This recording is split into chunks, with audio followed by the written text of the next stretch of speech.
Did dinosaurs ever live with humans? No.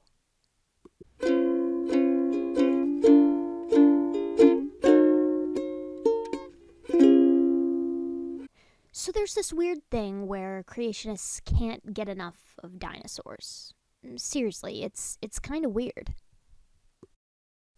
To the point that famous creationist Ken Ham bought an Allosaurus skeleton to house in his creation museum in Kentucky. It's just so strange to me that so much of their literature has to do with dinosaurs, and more specifically, dinosaurs and their compatibility with the Bible. You'll frequently see art showing a theropod or something chowing down on some fruits with its sickle-like teeth in the Garden of Eden, or maybe a collection of dinosaurs having an absolute blast on the ark. It's done in this odd, authoritative manner that's seemingly saying, see, our worldview is scientific too because we include dinosaurs. That makes it plausible. Ken, baby, it doesn't. But these claims aren't without proposed support. Creationists use science to prove that dinosaurs walked alongside humans at Earth's instantaneous creation some 6,000 years ago. They summon archaeology and paleontology. No, not that kind. Yes, finally, definitive proof that man and dinosaur, no, not that kind, lived together until the beasts were mostly wiped out by the flood. So today we're going to be looking at the top archaeological and paleontological claims that Young Earth Creationists use to make their case. And we're going to see why the case just isn't made. First, why do we know dinosaurs and humans never occupied the same time period? Well, one is radiometrically dating the rocks that we find the fossils in. This method is sound and based on very simple principles of physics as well as the radioactive decay law. And second, we have never found a dinosaur in the same geologic layer as a human. Ever. And that actually goes for all of genus Homo. It goes for the Australopithecines, the Ardipiths, and all apes. It even includes all mammals outside of the Cretaceous. Now, before we begin, there are a few famous examples we won't cover simply because Trey the Explainer and other YouTubers already have, and have done a spectacular job. These being the Paluxy footprints, the Black Dragon pterosaur, the Ropin, and the Ica stones. I'll link his channel below. Number 1. The Havasu Canyon dinosaur. Deep in the Havasu Canyon in Coconino County, Arizona, back in the 1920s, a man named Samuel Hubbard, who was an archaeological curator, published select archaeologic and geologic observations from an expedition that he had taken to the site. Among these was this magnificent petroglyph. Hubbard claimed that it was a late surviving dinosaur, and quoted, "The fact that this animal is upright and balanced on its tail would seem to indicate that the prehistoric artist must have seen it alive." Then the incomparable Paul Taylor depicted it in his book, The Great Dinosaur Mystery, claiming it was an Edmontosaurus. You know, an Edmontosaurus. Thankfully, he included an artist's rendition in the book. Welcome to Jurassic Park.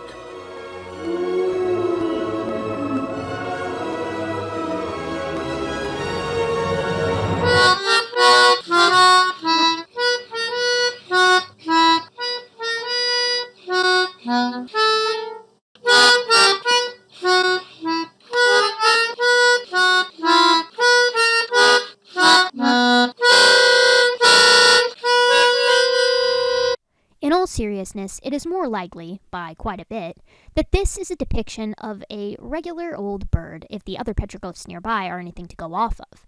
Another possibility is a collared lizard, who sometimes assume a stance that could resemble the petroglyph. Edmontosaurus are also not found in Arizona at all. Many Edmontosaurus fossils have in fact been found, but in Alberta, Canada, and in the United States, Wyoming, Montana, and New Jersey. Another interesting bit is the posture. The drawing, if it is to be interpreted as a dinosaur, has the posture of old paleo art, with the tail dragging on the ground behind. Our new modern knowledge of anatomy changed all that, and now dinosaurs have the more accurate and balanced posture that we see today. This is a smoking gun for the drawing's very non-dinosaurian nature. Verdict? This is not a dinosaur. 2. The Akamaru Figures. This case is actually somewhat similar to the Ica stones in many regards. You have a bunch of art found depicting dinosaurs in a time period it shouldn't be. The art is in pristine condition, and the conditions in which the art was found are suspect to say the least. Nevertheless, let's look at some of the evidence, shall we? The Akamaru figurines were allegedly discovered by a German immigrant and hardware merchant named Waldemar Jules Rude after his arrival in Mexico. According to creationists, Waldemar stumbled across one of the figures while riding his horse around in Mexico and hired a local farmer to help him dig up the rest. He paid the farmer for each figurine that he brought back. And eventually, the farmer and Waldemar had amassed over 32,000 figurines, all in pristine condition. You've got dinosaur figures galore. You've got Rap Battle Dino. You've got Give Your Dino a Hug. You've got the I'll Have Her Back by 9 Sir Dino. Who could forget Pointy Guy? You've got Dinosaur Sex. And I mean, come on, you've got Two Leg Steg. There were even figurines of people from all over the world, including Egyptians, Sumerians, and bearded Caucasians. You've got Two Leg Steg.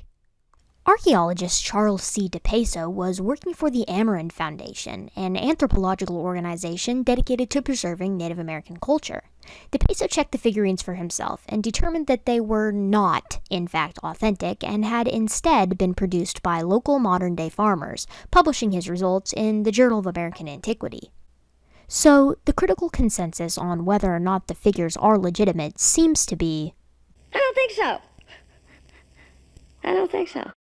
The earliest attempts to date the figurines were done using a sort of proto-thermoluminescence, and they actually found the figurines to be dated at around 2500 BC.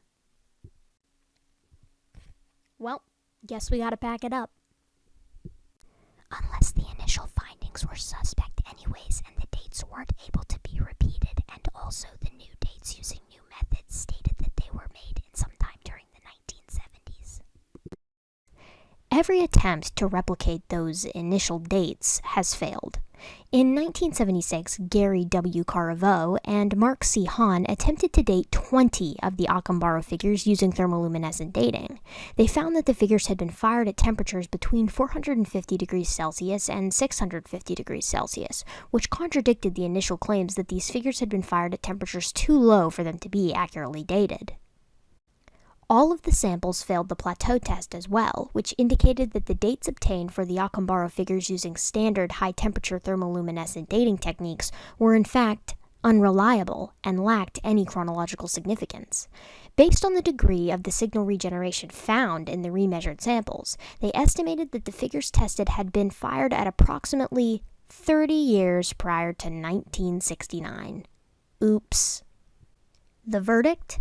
The Akamaru figurines are definitely not representative of people having contact with dinosaurs.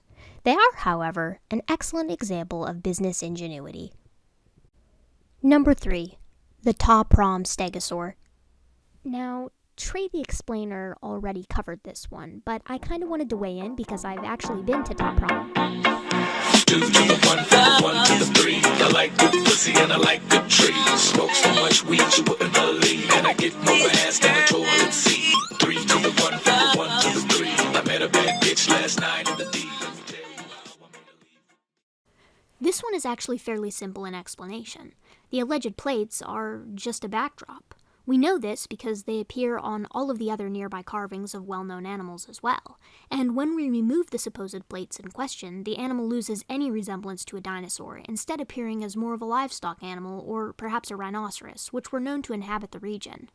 Look at this image of a stegosaur, the shape of the head and the pointed thagomizers on the end of the tail. Then look back at the shape of the animal in the Ta Prom carving.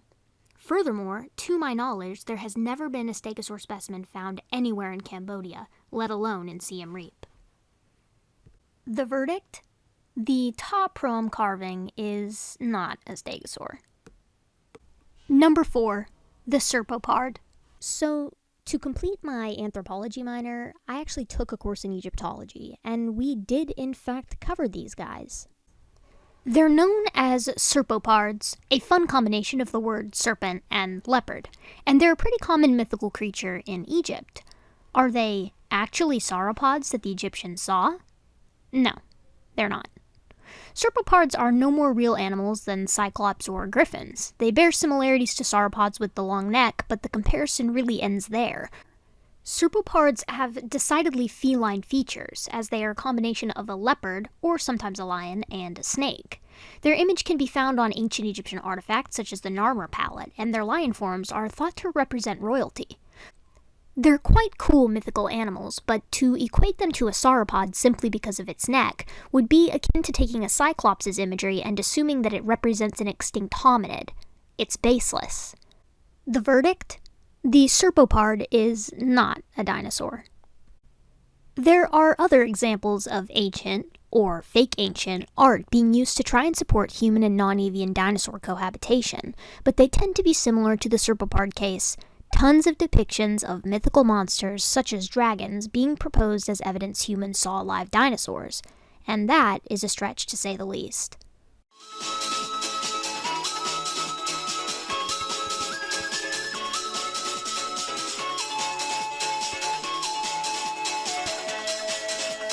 To conclude, there simply isn't any reliable evidence that ancient dinosaurs and humans coexisted at any time or in any way.